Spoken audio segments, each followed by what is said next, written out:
Well, what do you think are the chances of the people actually overcoming their system or replacing it? There is a great possibility that system will sooner or later be destroyed from within. There is a self-destructive mechanism built into any socialist or communist or fascist system, because there is lack of feedback, because the system does not rely upon loyalty of population.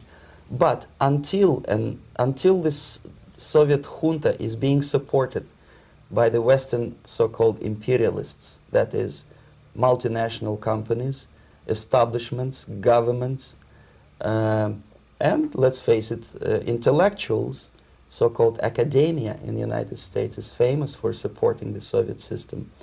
As long as the Soviet junta will keep on receiving credits, money, technology, grain deals, and political recognition from all these traitors of democracy or freedom, there is no hope, there is not much hope for changes in my country, and the system will not collapse by itself simply because it's being nourished by so-called American imperialism. This is the greatest paradox in history of mankind, when capitalist world supports and actively nourishes its own destructor.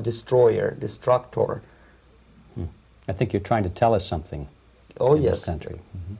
I'm trying to tell you that it has to be stopped unless you want to end up in gulag system and enjoy all the advantages of socialist equality. Working for free, catching fleas on your body, sleeping on planks of plywood in Alaska this time, I guess. Mm-hmm. That's where Americans will belong, unless they will wake up, of course, and force their government to stop aiding Soviet fascism. Mm-hmm. Yeah. Yes, they were idealistically minded leftists who made several visits to USSR, and yet the KGB decided that come revolution or drastic changes in political structure of India, they will have to go. Why is that? Because they know too much. Mm-hmm. Simply because, you see, the useful idiots, the leftists who are idealistically believing in the beauty of Soviet socialist or communist or whatever system, when they get disillusioned, they become the worst enemies. That's why my KGB instructors specifically made the point, never bother with leftists. Forget about these political prostitutes. Aim higher. This was my instruction. Try to get into large circulation, established conservative media. Rich, filthy rich movie makers, intellectuals, so-called academic circles. Cynical, egocentric people who can look into your eyes with angelic expression and tell you a lie. These are the most recruitable people, people who lack moral principles, who are either too greedy or too suffer from self-importance. They feel that they matter a lot. These are the people who KGB wanted very much to recruit.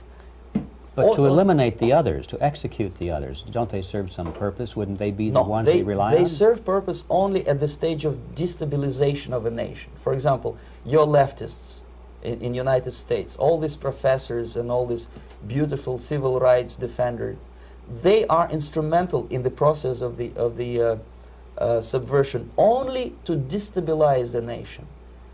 When their job is completed, they are not needed anymore. They know too much.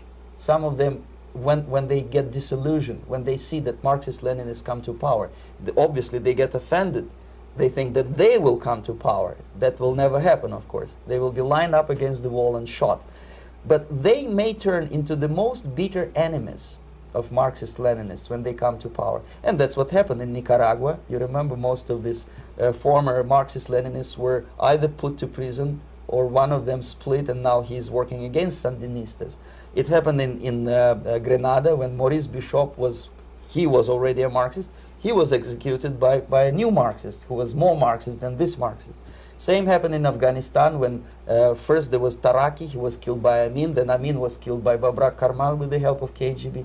Same happened in Bangladesh when Mujibur Rahman, very pro-Soviet leftist, was assassinated by his own Marxist-Leninist military comrades. It's the same pattern everywhere.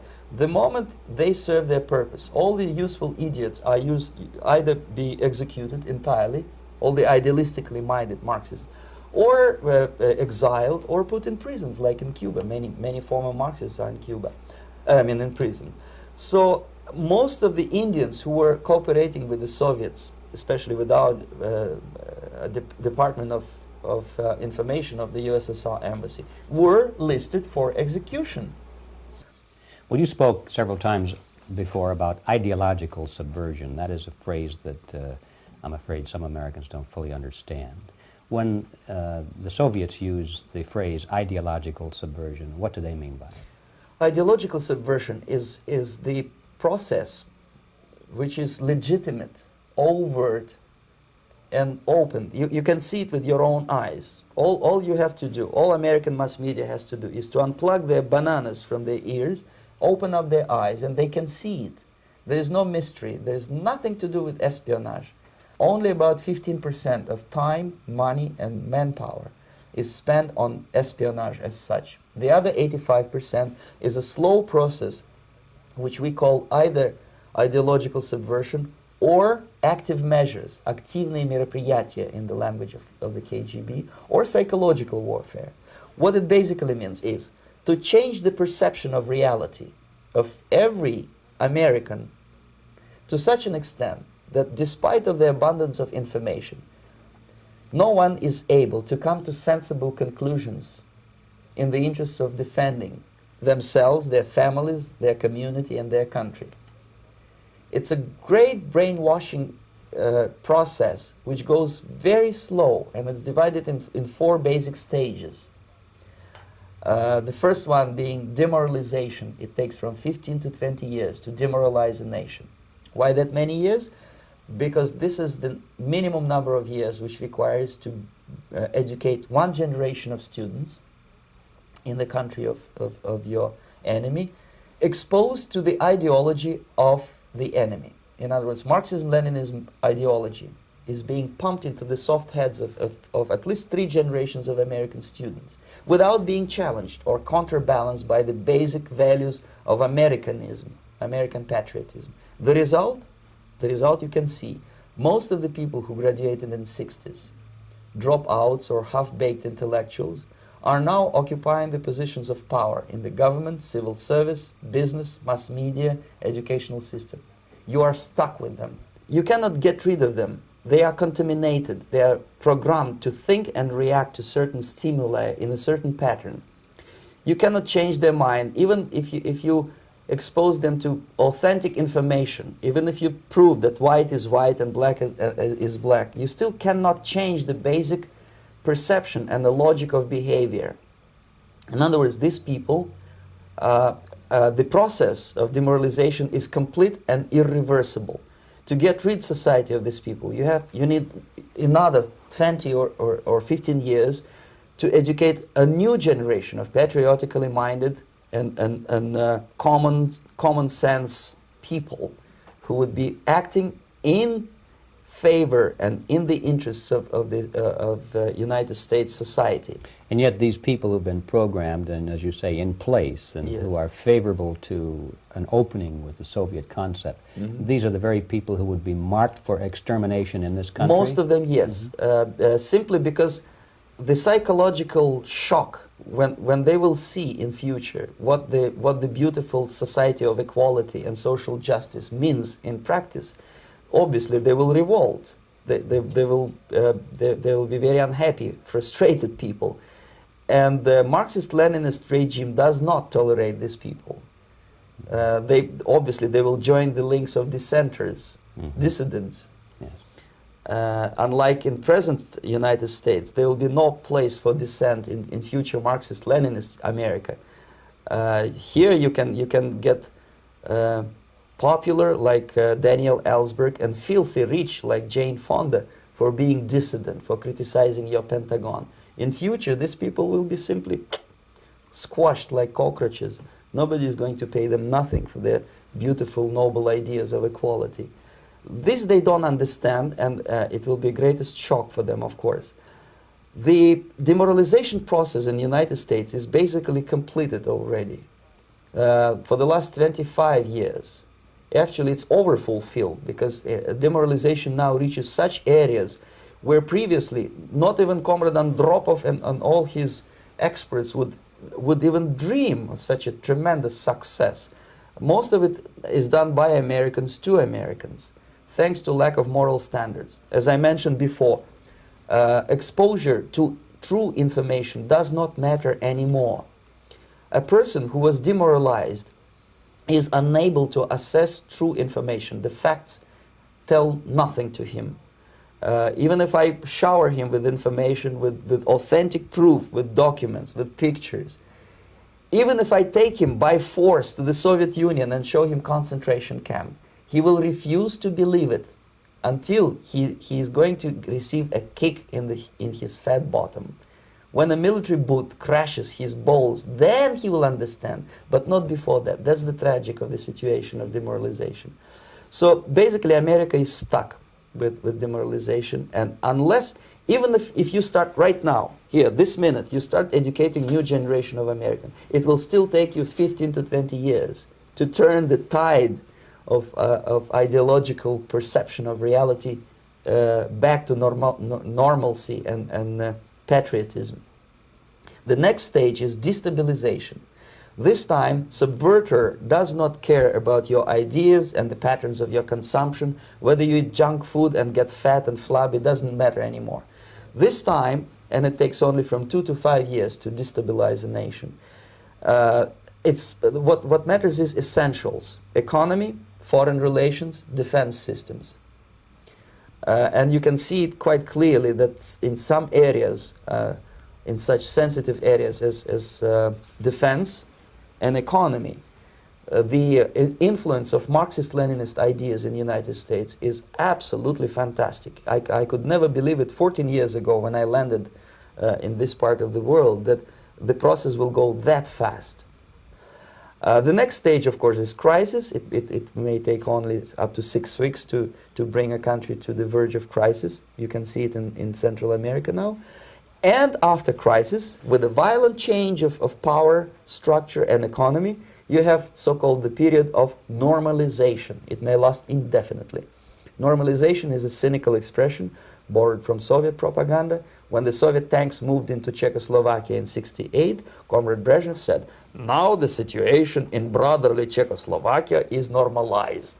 This is what will happen in the United States if you allow all these schmucks to bring the country to crisis, to promise people all kind of goodies and the paradise on earth, to destabilize your economy, to eliminate the principle of free market competition, and to put a big brother government in Washington, D.C., with benevolent dictators like Walter Mondale, who will promise lots of things, never mind whether the promises are fulfillable or not. He will go to Moscow to kiss the bottoms of new generation of Soviet assassins.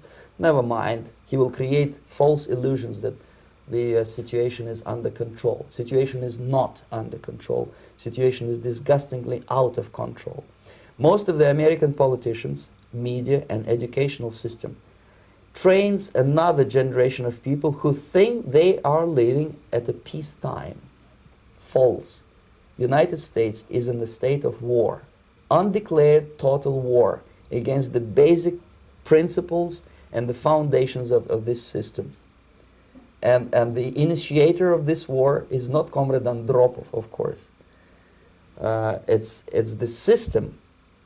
However ridiculous it may sound, the world communist system or the world communist conspiracy, whether I scare some people or not, I don't give a hoot. If you are not scared by now, nothing can scare you.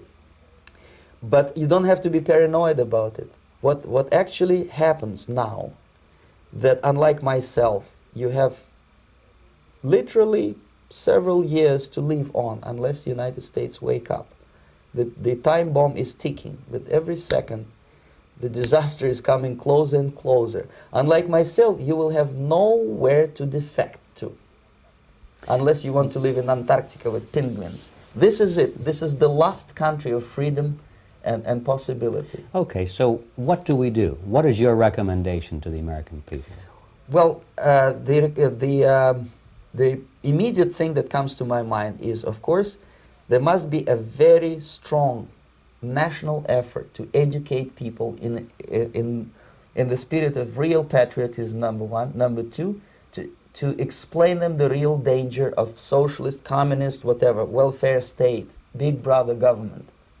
If people will fail to grasp the impending danger of that development, nothing ever can help United States. You may kiss goodbye to your freedom, including freedoms to homosexuals, to prison inmate. All this freedom will vanish, evaporate in 5 seconds, including your precious lives. The second thing, the moment at least part of United States population is convinced that the danger is real, they have to force their government. And I'm not talking about sending letters, signing petitions, and all this beautiful, noble activity. I'm talking about forcing United States government to stop aiding communism.